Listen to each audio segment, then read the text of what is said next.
E, na verdade, eu gostaria de me apresentar um pouquinho também, aproveitando essa parte que nós vamos falar a respeito do mercado de games na economia criativa. E, na verdade, assim, esse tema ele surge a partir do momento em que eu atuo com duas frentes. Na verdade, eu trabalho como professor há 18 anos e essa atuação como professor eu tive a oportunidade de iniciar em 2010 no Centro Paula Souza como professor do ensino médio técnico. Inclusive, sexta-feira eu estava ali no stand do Centro Paula Souza. Recomendo que vocês até visitem para conhecer mais sobre as ETECs, sobre as FATECs, né? E, além disso, eu tive a oportunidade de, em 2013, começar a atuar como agente de inovação, também pelo Centro Paula Souza. Nós temos um núcleo de inovação tecnológica, que é a Inova CPS, e esse núcleo me trouxe a oportunidade de agir, de atuar diretamente com a inovação, com o empreendedorismo. E é nesse sentido que eu pude acompanhar de perto alguns mercados, a evolução de algumas startups que surgiram, inclusive, da cabeça de muitos alunos das ETECs, das FATECs, do Centro Paula Souza. E aí é muito interessante a gente ver como surge a ideia de uma empresa. E aí, abordando a questão... É o meu? Achei que era o meu que estava dando microfonia. Então, assim, abordando essa ideia de mercado, de novas empresas, eu, na verdade, comecei a pesquisar um pouquinho sobre o mercado gamer, mas hoje a proposta principal é trazer a vocês uma ideia voltada principalmente para como a criatividade pode ser usada em função do mercado gamer, em função, na verdade, do que nós temos aqui com relação à inovação. Essa aqui é uma frase que eu trago em toda a palestra, que para minha concepção não existe criatividade sem a imaginação, muito menos a inovação sem o inconformismo. E nessa palestra eu trago principalmente uma mensagem que no mercado gamer, o brasileiro ele tem essa tendência do inconformismo, ele quer trabalhar de forma diferenciada, e é por isso que nós temos um potencial muito grande para trazer esse mercado de uma maneira totalmente inovadora. E aqui eu trago um conceito que talvez vocês já saibam, mas é só para relembrar que nós estamos em meio a um mundo que já foi considerado aí um mundo VUCA, um mundo totalmente volátil, incerto, complexo e ambíguo. E nós atualmente estamos no chamado mundo Bunny. Mundo Bunny, que é o frágil, ansioso, não linear e incompreensível. Só para dizer que, na verdade, assim, se o ser humano já era complexo, cada vez mais ele se torna ainda mais difícil de lidar com novas demandas. A gente tem aí realmente novos mercados, novas possibilidades, inclusive de criação, mas ao mesmo tempo nós temos aí uma certa falha, no sentido de que muitas vezes a gente tem ideias, mas a gente não sabe como aplicá-las, ou a gente não sabe se essa ideia vai realmente ter o efeito que nós esperamos, principalmente no mercado voltado para tecnologias, que é o caso do mercado gamer, e avaliando também o contexto da economia criativa. Isso aí talvez seja reflexo dessa questão da gente já ser ansioso por natureza. Já várias avaliações aí disseram que o brasileiro ele acaba sendo a nação, acaba tendo aí o comportamento mais ansioso dentre todas as nações, né? Porque a gente acaba se preocupando muito com o futuro, e nessa ansiedade talvez a gente acabe tendo aí, digamos, todo um potencial, mas que a gente acha que é frágil. A gente não considera realmente a nossa real capacidade de produzir, de criar, principalmente no mercado de games. E aí, só para lembrar o que seria a criatividade, né? A criatividade a gente pode definir como atividade de criação, mas não é qualquer atividade. A gente tem que saber quebrar regras, trabalhar de forma produtiva, só que saindo do que a gente considera óbvio. Então, muitas vezes a gente tem aqui algumas ideias, alguns conceitos que a gente acaba, na verdade, deixando de lado, porque nós temos medo do risco, nós temos medo de cometer falhas a partir do novo. E aí essa capacidade produtiva de pensar sem regras, ela acaba ficando de lado. Como a gente vai ver, muitas vezes o que atrapalha o mercado gamer é uma pitada de ousadia, né? E também nós temos a questão da inovação. A inovação nada mais é do que você agir para criar uma nova ideia. Então toda vez que você tem uma nova ideia, você está trabalhando em prol da inovação.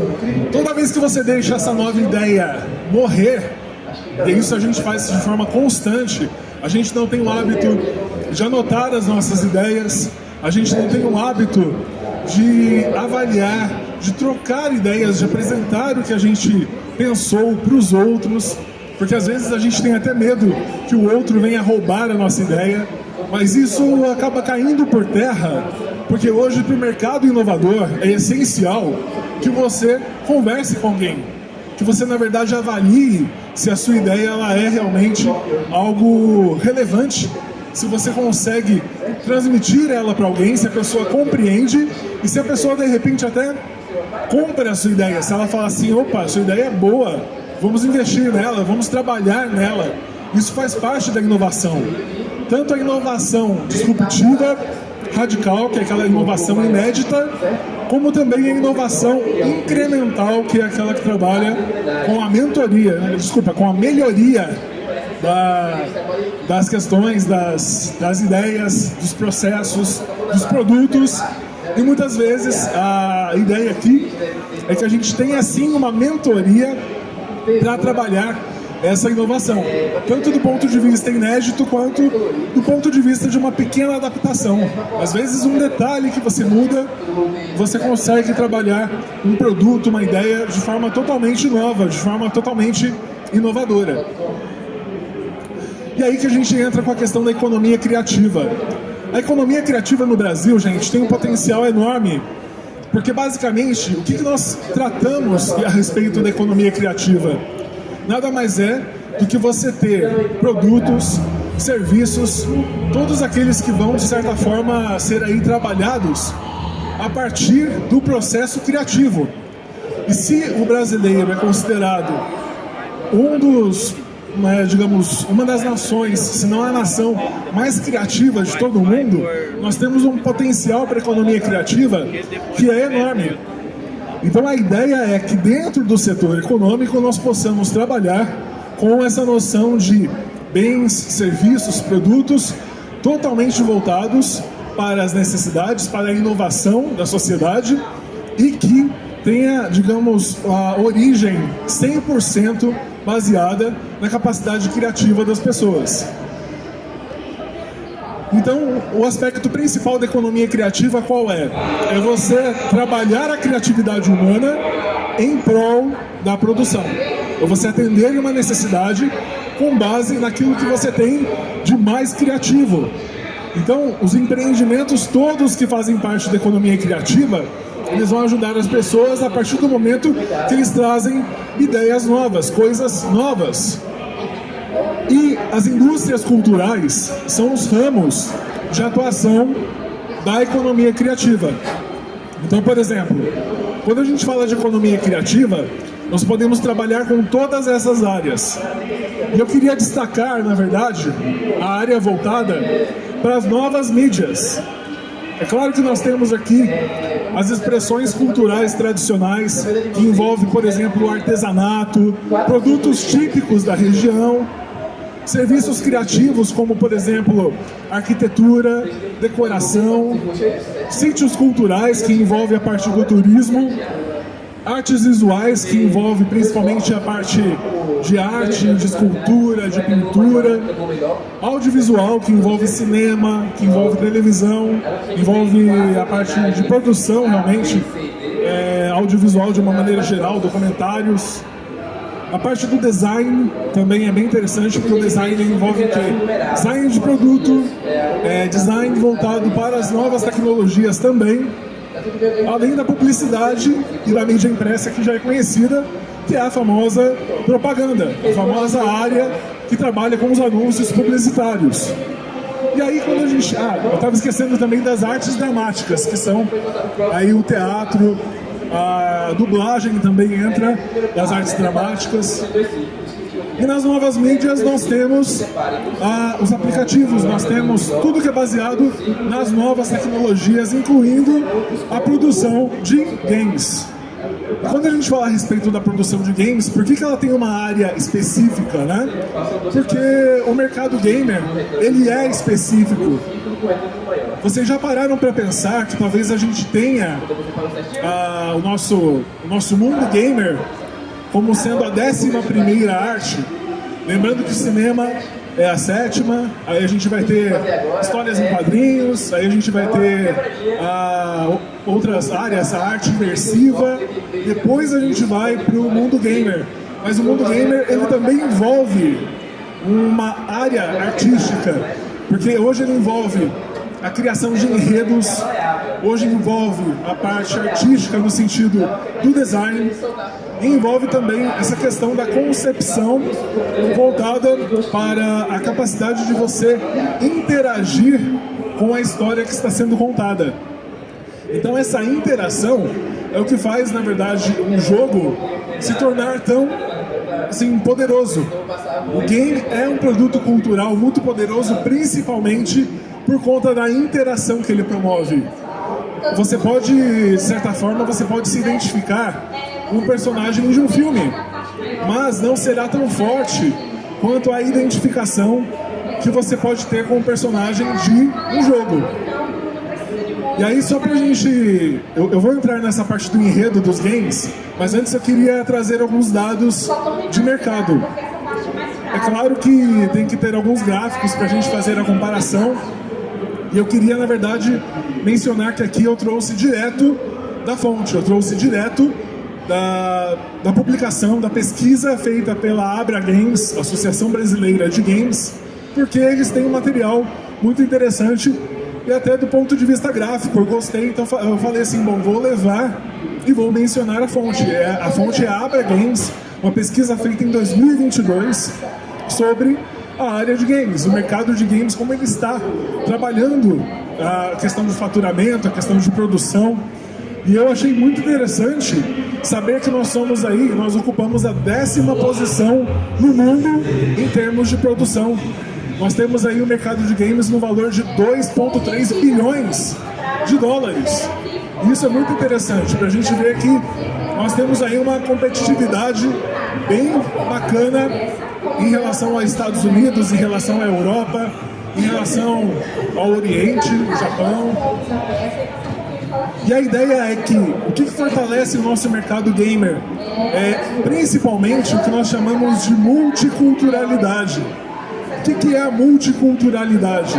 É você trabalhar com jogos, trabalhar com games que de certa forma possam definir as possibilidades com relação às diversas culturas, com relação às diversas possibilidades, na verdade, de você quebrar um pouco até os gêneros que são produzidos.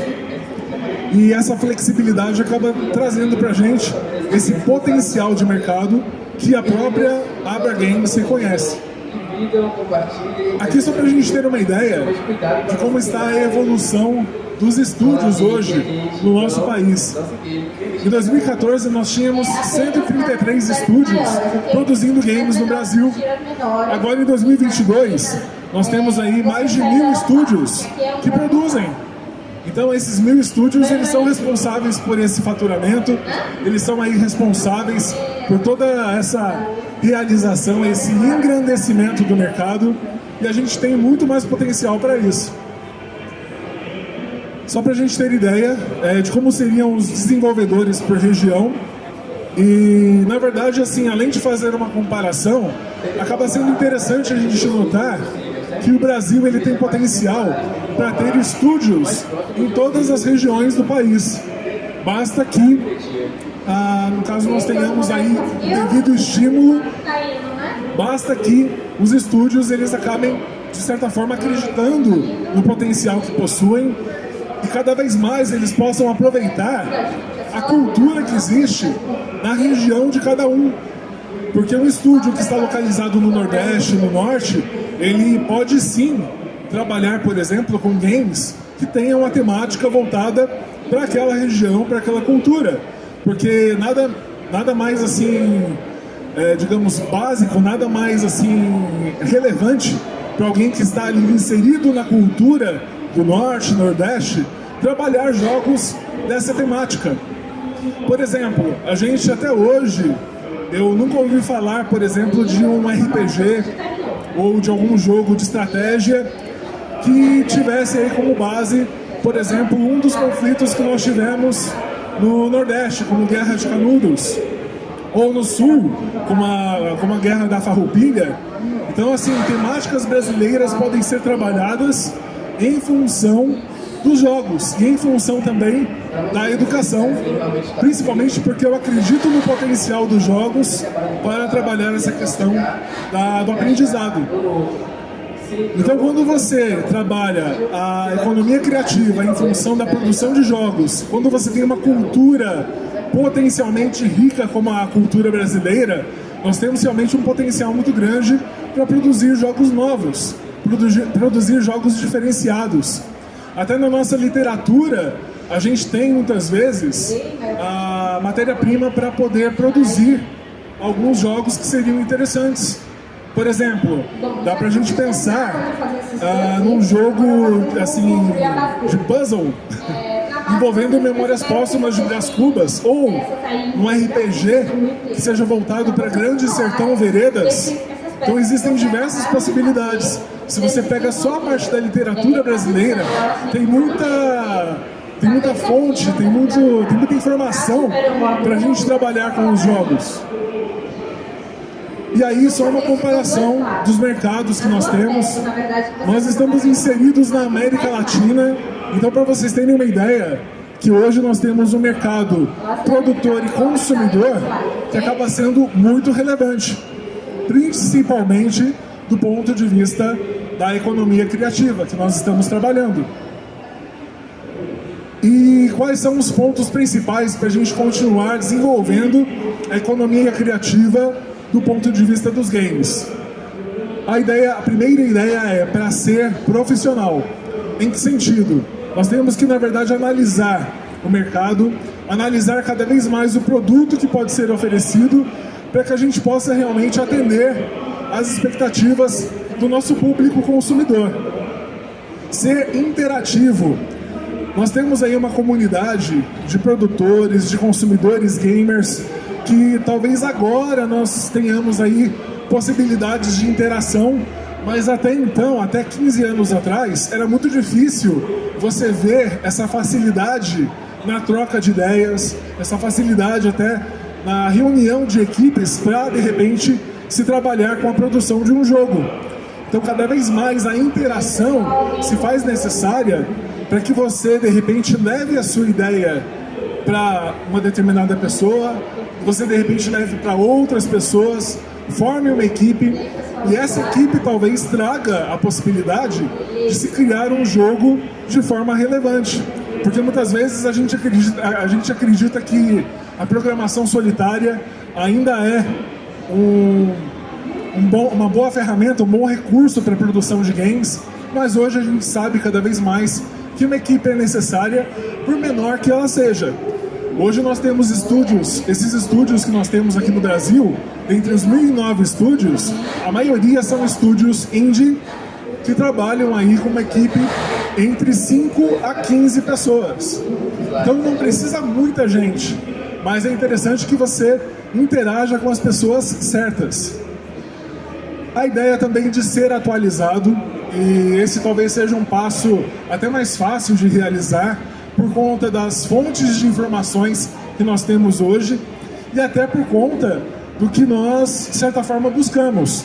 O fato de vocês estarem aqui na Campus Party, por exemplo, é uma demonstração de que vocês estão procurando conhecimento, que vocês estão aí trabalhando com essa ideia de estarem atentos ao mercado, atentos também às possibilidades de produção no mercado de games e em outras áreas também que podem contribuir com essa área da economia criativa no nosso país.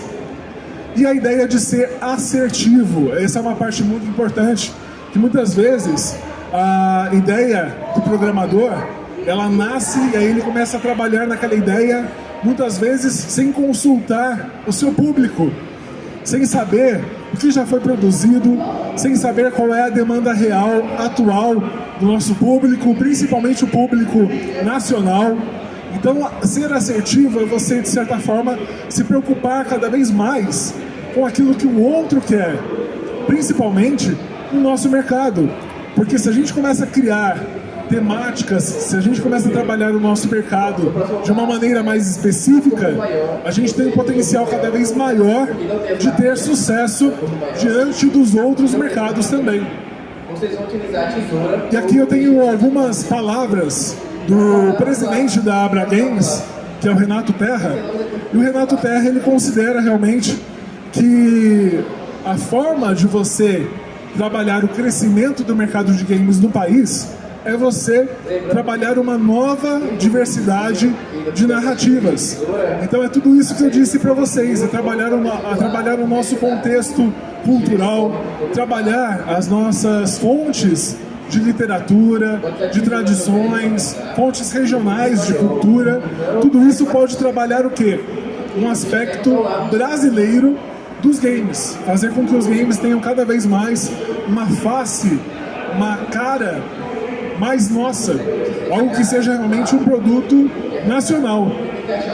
E para ele não importa se a gente vai trabalhar com jogos AAA ou se a gente vai trabalhar com jogos indie. A ideia é que nos últimos 15 anos o Brasil teve uma evolução e ele acredita que nos próximos 15 anos essa evolução vai ser cada vez maior, porque a tendência é a gente produzir jogos que quebrem, inclusive, a famosa narrativa da jornada do herói. A jornada do herói, acho que vocês já conhecem, eu trouxe aqui só para repassar um pouquinho as ideias e também para a gente pensar em como a gente pode quebrar com essas tendências, como a gente pode quebrar essas ideias, né?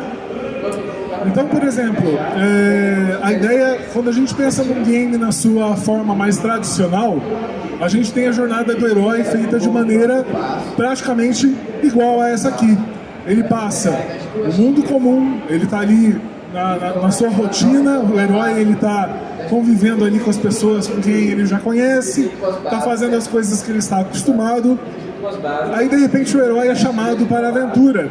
Ele está na zona de conforto, de repente acontece alguma coisa que faz com que ele saia dessa zona de conforto. Aí num primeiro momento ele pode até recusar essa proposta, esse chamado para algo novo, mas aí quando ele encontra com um mentor, essa figura leva o herói a trabalhar, no caso, a sua ideia, a trabalhar o seu potencial, a desenvolver o seu potencial. E, de certo modo, a gente acaba tendo aqui o início dessa jornada. Então, a receita, na verdade, essa receita da jornada do herói, se a gente pensa em formas de quebrar essas etapas, a gente talvez consiga, inclusive, desenvolver narrativas que serão cada vez mais inéditas. Inclusive, quando a gente pensa em formas de se quebrar, por exemplo, a própria construção do herói.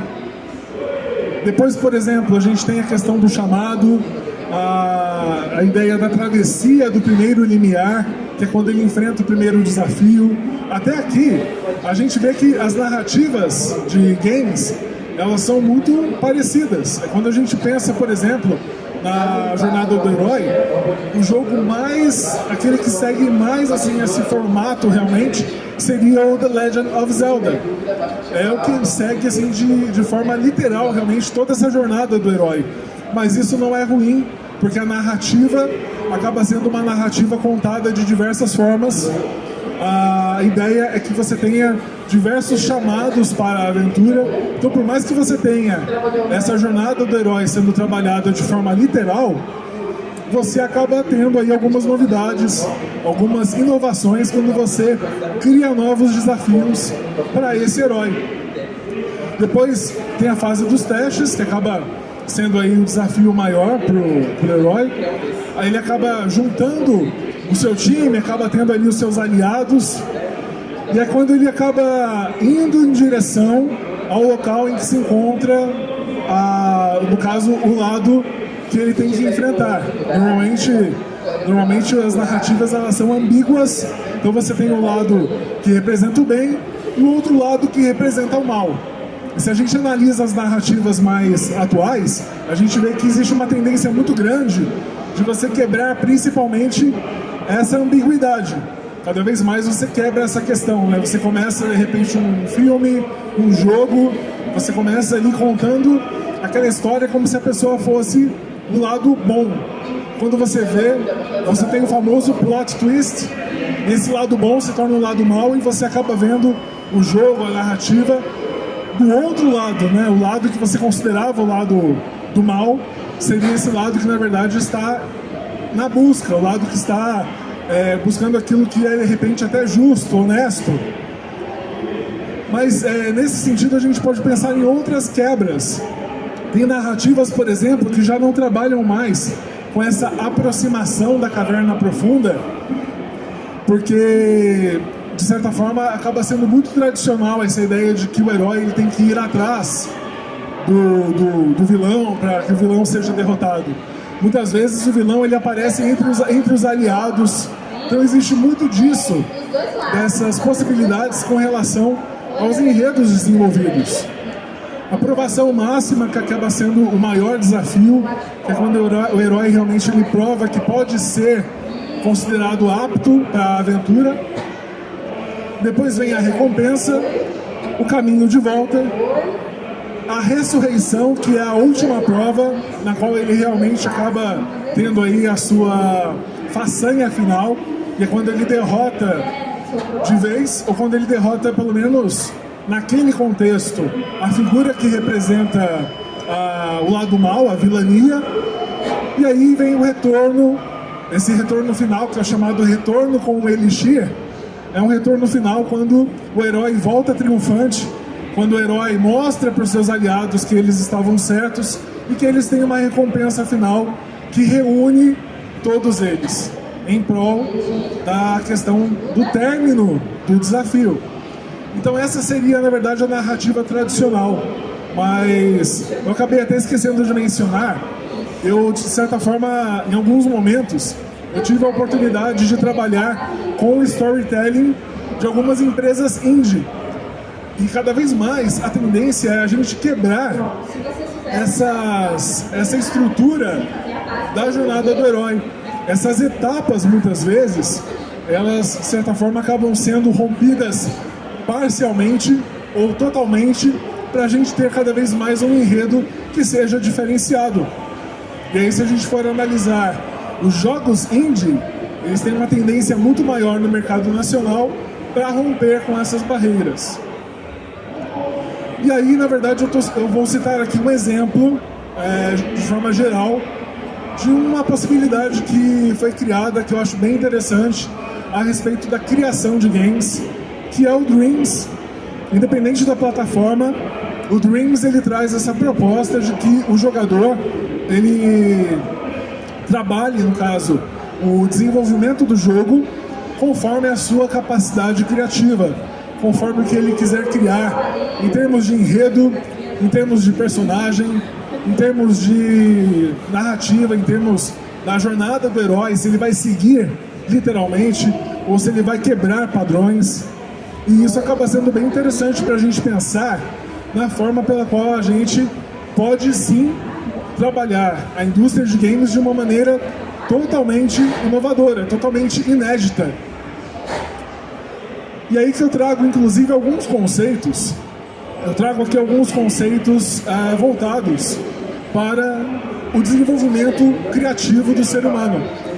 Porque não dá pra gente pensar, na verdade, no desenvolvimento dos enredos dos games se a gente não pensar em formas de se trabalhar o pensamento criativo. Então a primeira ideia é o pensamento lateral, que é um conceito desenvolvido na década de 60 pelo Edward de Bono.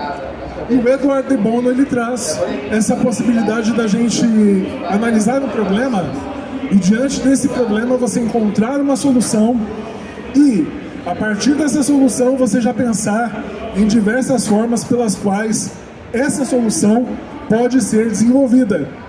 Então você não pensa em um único caminho para desenvolver aquela solução.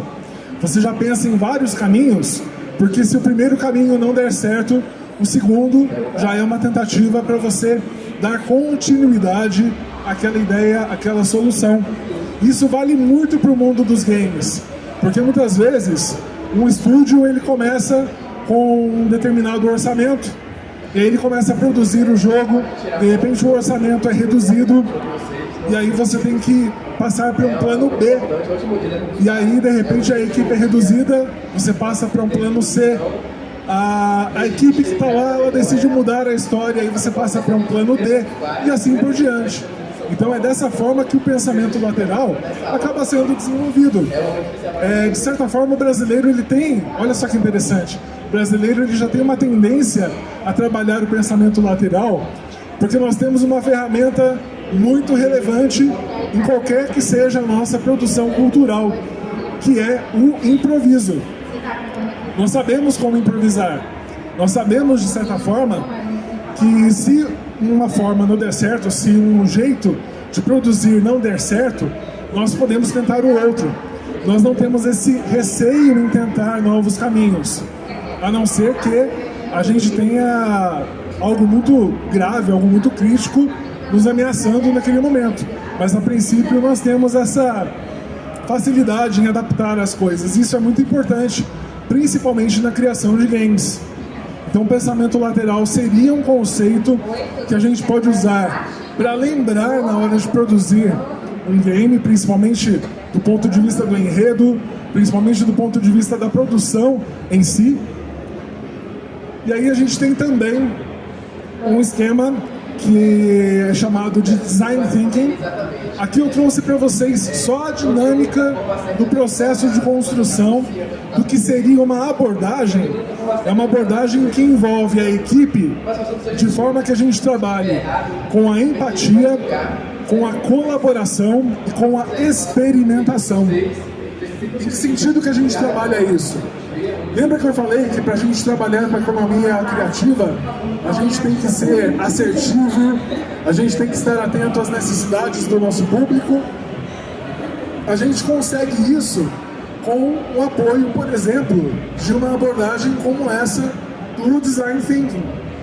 Porque o Design Thinking ele traz essa possibilidade de você trabalhar com empatia, com colaboração e com experimentação. Então é você ter a empatia de analisar o seu público, entender o que o seu público quer, escolher qual é o melhor caminho para você produzir o seu game, para você fazer a sua ideia se tornar um jogo criativo, um jogo que vá trazer algo novo para a indústria, para os consumidores. Aí você começa o processo de criação, e nesse processo de criação você tem que avaliar todas as possibilidades de criação, de desenvolvimento, de orçamento, e nessa hora que a equipe realmente vê o processo de colaboração, se um está disposto a colaborar com o outro nessa ideia, nesse processo. E aí depois a gente tem o protótipo, que é a fase em que você tem o seu game na versão de testes, para poder ter a opinião do público, para ter a opinião da própria equipe, para saber se o seu game está pronto para ir para o mercado ou não. Então é isso que acaba sendo interessante, é você ter a possibilidade de experimentar as versões, de você de repente produzir um jogo, achar que ele está pronto e na verdade você trabalha o teste com o seu público e verifica junto dele que podem ter outras coisas, que você pode trabalhar com outros detalhes, que você pode desenvolver uma outra narrativa a partir da expectativa desse público que fez o teste com você. E essa abordagem toda, essa dinâmica toda, é importante a gente destacar que ela pode ser realizada como um ciclo. Então, se não deu certo, você volta, ou você volta para a fase de criação, ou você volta até para a fase de entendimento para saber realmente qual é a demanda do seu público. E aí a gente tem duas faces da dinâmica, né? Assim, vocês repararam que a dinâmica de produção ela faz um vai e vem. Ela abre depois ela fecha, depois ela abre de novo, depois ela fecha e entra na fase de teste. Quando a dinâmica de criação ela abre, quer dizer que as pessoas intuitivas estão atuando na criação de um jogo. E a pessoa intuitiva é aquela que trabalha de forma totalmente criativa, né? Tem aquele meme do Bob Esponja lá do arco-íris. É aquela pessoa que vê um leque de opções, aquela pessoa que está sempre ali otimista com relação às ideias, às possibilidades. Ela acha que tudo pode ser realizado. Já a pessoa que fecha o processo, a pessoa que faz com que o processo seja convergente, é aquela pessoa que será analítica. A pessoa analítica ela tem uma visão mais restrita da realidade, mas é ela que faz com que as coisas reais aconteçam. As possibilidades de produção de um game só acontecem porque a gente tem a combinação de pessoas intuitivas e analíticas. A pessoa intuitiva ela está sempre otimista, vem com várias ideias, enquanto que a pessoa analítica vai ajudar a definir qual é a ideia realmente importante naquele contexto, aquilo que é realmente importante naquela situação de criação. É uma coisa que a gente tem que pensar também, gente. Dentro do mercado gamer, dentro de qualquer mercado que trabalhe com a produção criativa, a gente não pode esquecer que o nosso cérebro tem uma tendência a ser preguiçoso. Ele sempre vai querer economizar energia, ele sempre vai querer ir pelo caminho mais fácil. E isso acontece principalmente quando a gente está produzindo um enredo que é totalmente inovador. Um enredo que quebra padrões, ele exige, na verdade, um pouco de audácia, ele exige realmente uma dose de coragem para que a gente realmente não tenha essa tendência a cair na preguiça.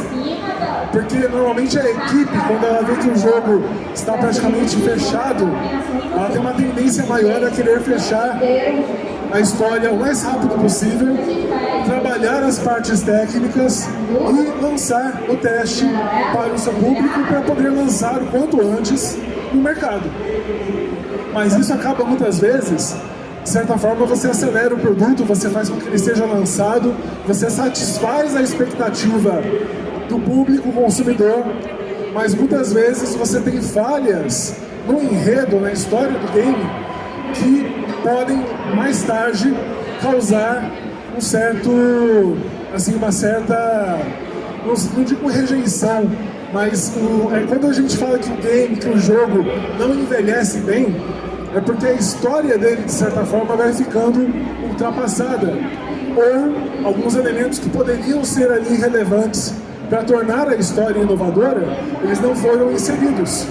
E se fossem inseridos, a gente teria um jogo que seria, de repente, muito mais rico para o público consumidor. E eu sei que vocês muitas vezes ouviram falar de narrativas que são narrativas superficiais, tanto em games, quanto em séries, quanto filmes. Aliás, quantas séries a gente não acompanhava aí por várias temporadas, chega na temporada final e o pessoal encerra de qualquer jeito. Isso por quê? Porque a gente tem uma tendência a optar por aquilo que é mais rápido, aquilo que é mais conveniente e aquilo que, de certa forma, vai trazer ali um resultado mínimo, né? Um resultado satisfatório. Mas a gente não pode esquecer que, trabalhando com a economia criativa, a gente tem que sempre que buscar a superação da expectativa do nosso público consumidor. Porque, de certa forma, a gente está trabalhando com um produto. E hoje todo produto tem que superar as expectativas do público. Principalmente um produto que é um produto criativo como o game. E aí a gente não pode se esquecer de que nós temos a tendência também de sabotar a nossa criatividade. Alguém aqui já elaborou um enredo para um game? Alguém que já pensou? Maravilha! Achei que ninguém ia levantar a mão, mas que bom! Então, alguém que vocês já pensaram em mais de um enredo? Já tiveram ideias para várias histórias? qual dessas histórias vocês conseguiram transformar pelo menos numa versão de testes de um game? Vocês conseguiram programar de repente uma fase? Você conseguiu programar mais de uma fase com essa história? Conseguiu programar o jogo todo? Chegou a versão final? Maravilha! Não tem problema, essa parte do prazo aí, o prazo, como a gente está no mercado brasileiro, a gente tem o nosso jogo de cintura, a gente consegue dar um jeito, né? Mas fora essa questão da deadline, o importante é isso, é a gente, na verdade, pensar em quantas ideias nós já tivemos, quantas delas já se tornaram realidade. Porque muitas vezes a própria pessoa que trabalha com storytelling, que é o meu caso, eu já trabalhei aí com storytelling com alguns estúdios, o pessoal que trabalha com desenvolvimento, com programação, com a parte artística, todos eles na verdade têm expectativas, todos eles têm a sua expectativa sobre o produto. Então essas expectativas elas têm que ser alinhadas e a gente na verdade tem que pensar numa forma das ideias se tornarem realidade. Porque, gente, pensa bem, de repente não seria interessante que a gente tivesse pelo menos realizado todos os enredos, todas as histórias que nós já imaginamos algum dia? Não seria legal ter pelo menos uma versão de um jogo, nem que fosse um protótipo inicial? Não seria bacana?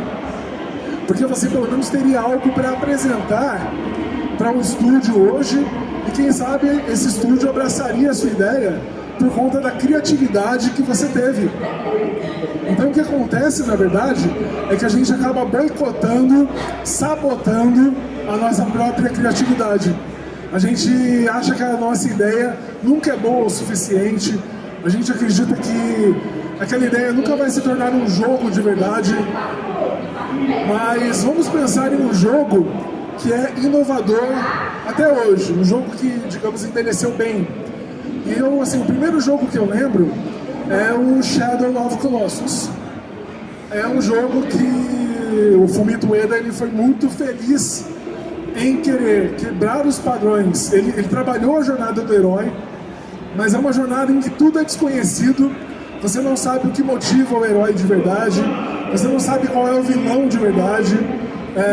Você só sabe que ele tem uma certa missão. A missão dele é desafiar a si mesmo para enfrentar aqueles que são os seus objetos de conquista, né? Então ele vai atrás de cada colosso, de cada boss, né? Para poder obter ali um pouco da essência que ele busca, ou algo do tipo. A gente fica imaginando, né, o que aconteceu, o que realmente aquela narrativa quer dizer até hoje. Só que ela é assim, ela instiga, mas ao mesmo tempo ela estimula a gente a pensar no que pode ser criado. Porque quando a gente tem esse enredo que quebra padrões, a gente acaba vendo que dá para fazer um jogo que vai ser considerado por muito tempo criativo. Agora imagina em si o Ueda-san, se ele não tivesse arriscado, se ele de repente pensasse assim: ah não, deixa esse enredo pra lá, o primeiro jogo já não foi muito bom, né? Já não foi muito bem recebido, então o segundo eu deixo arquivado, eu deixo de lado. É isso que acontece, na verdade a gente não teria um game considerado clássico, principalmente do ponto de vista narrativo. E essa narração, essa história, esse enredo, ele tem muito dessa audácia. E se ele não tivesse arriscado, com certeza a gente teria perdido um exemplo de como nós podemos inovar, ainda assim trabalhando a narrativa da forma tradicional, com um herói, com desafios a serem percorridos, com a mudança, com a transformação do herói, por mais que não seja uma transformação muito convencional, principalmente para quem já zerou o jogo, sabe do que eu estou falando, né? Que a transformação dele não é uma transformação assim que a gente espera que um herói vá ter, mas essa é a ideia que vale em termos de criatividade. Então a mensagem que eu deixo é: não deixe a sua criatividade ser sabotada. A gente não tem a criatividade bloqueada, a gente simplesmente, no processo criativo, a gente vai lá e trava tudo. A gente trava o nosso processo criativo porque a gente não acredita no nosso potencial. E a sabotagem é uma palavra que vem do francês, sabotage. Sabotage era o ato que os operários faziam, porque os operários europeus usavam o famoso tamanco holandês. Tamanco holandês em francês significa, a palavra em francês para o tamanco holandês era sabote. E aí quando eles jogavam o sabote nos teares mecânicos para travar a máquina, era considerado um ato de sabotagem, o ato de jogar o sabote na máquina. Então o processo criativo, quando a gente fala assim, não, essa ideia para esse game, essa ideia está péssima, a gente está se auto-sabotando no processo criativo, porque a nossa tendência é pensar em coisas que já deram certo, voltar para aquilo que é óbvio e sair do que é, na verdade, um desafio, mas que vai fazer com que a gente seja criativo de verdade, que é fazer com que a nossa ideia seja levada, seja desenvolvida até o final. Então, por favor, quando a sua máquina estiver trabalhando, não jogue esse tamanco nela, porque senão você trava tudo. Assim como os operários na Revolução Industrial travavam o tear mecânico jogando tamanco de madeira ali na máquina. Então não trave, não faça essa sabotagem criativa com você. Vá até o final no processo, nem que seja para escrever a sua história do começo ao fim, para você ver onde vai dar. E, de preferência, quando você escrever toda a sua história, quando você pensar em todo o enredo para o seu game, apresente para alguém, mas apresente para alguém que, de certa forma, compartilhe dessa mesma ideia com você. Se você compartilhar com alguém que não costuma levar muito as ideias adiante, essa pessoa simplesmente vai achar legal. Mas se você compartilha com alguém que também é criativo, criativa como você, pode ser que daí nasça uma proposta para um game e possa ser que esse game se torne realmente inovador dentro do nosso mercado brasileiro, o que é mais interessante ainda. E aqui eu deixo uma mensagem final, que para que a gente seja realmente criativo, para que a gente trabalhe as nossas histórias, o nosso enredo dentro da criação de games, para que a gente tenha cada vez mais o nosso mercado nacional de games se destacando ali nas mídias sociais, se destacando na economia criativa. O que eu deixo para vocês de mensagem é que para a gente ser criativo a gente precisa ter coragem. A coragem de aprender com os erros. Se você escreveu um roteiro e tentou programar, não deu certo, aprenda com o erro e siga em frente. Isso vale para qualquer momento da sua vida. Principalmente quando você depois tiver o jogo pronto e tiver que apresentar para o seu público, tiver que apresentar para o mercado, tiver que apresentar de repente para um estúdio maior, para você ter o apoio deles na finalização ou na produção da sua ideia. Coragem para a gente não se sabotar, eu já falei disso agora mesmo, a ideia de você não se sabotar no processo criativo. Coragem para gerar conexões, cada vez mais a gente tem que trabalhar de forma colaborativa para as nossas ideias darem certo. Coragem de ser vulnerável, não é de primeira que a gente vai ter aí a nossa ideia totalmente realizada, efetivada. Então a gente tem que ter a coragem de falar assim, não, eu sou vulnerável, pode ser que a minha ideia não dê certo, mas nessa hora eu vou usar o pensamento lateral, vou usar o improviso, o jogo de cintura, para poder então trabalhar essa ideia de uma maneira diferente, contornar esse obstáculo para dar continuidade ao meu processo. E a coragem de ser imperfeito. Pode ser que o meu jogo, no final, na hora que estiver lá na mão do meu público consumidor, pode ser que não seja considerado 100%. Mas um jogo, para ser considerado revolucionário, assim como qualquer obra criativa, não precisa ser perfeito. E na verdade, se a gente for analisar nenhuma obra criativa é perfeita. Tem gente que gosta, tem gente que não gosta. O importante é ela ser realizada, é ela ser efetivada, apresentada ao público como uma nova oportunidade, como uma nova alternativa. E nesse sentido é que a gente fica com esse convite, com essa ideia de trabalhar essa coragem para que a gente possa ir adiante não só no mercado de games, mas também em qualquer área do empreendedorismo e da inovação. Gente, eu queria agradecer a presença de vocês, agradecer a atenção, agradecer o apoio da equipe aqui da Campus Party e eu deixo aqui o convite para vocês me seguirem no Instagram, inclusive porque tem uma postagem, vocês vão ver uma postagem lá do Insta, com essa foto aqui, essa foto verde, brilhante.